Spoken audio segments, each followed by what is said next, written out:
මේ කියන සිවුසට කලා ශිල්පයේ මේ කියන ශාස්ත්‍රය වර්තනාග්‍ර වාක්‍යාන වලින් නිපුණ වූ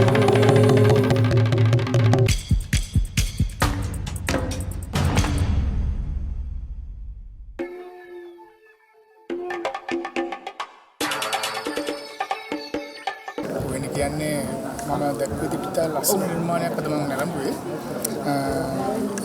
ඒක කියනනම් පොඩක් පරීක්ෂණ කරලා කරපු දෙයක් කියලා හිතෙනවා. يعني වෙන පැත්තකින් අපිට හිතන්න දෙයක් හිතන කරා. මම හිතනවා ඒක අතල්මක්කගේ තියෙන ඩාන්සින් පැත්තත් එක්ක කරන් යන විදිහ ඒක ඉදිරිපත් කරපු විදිහ ටිකක් අලුත් දෙයක් විදිහට මම ඒක දකිනවා. මම සුබපතන අතල්මක්කට දිගට මේක කරන් යන්න කියලා සහ වෙන මානයකට අපිව ගෙනියන්න කියලා මම හිතමු සතුටුනා අද වැඩේ ගැන.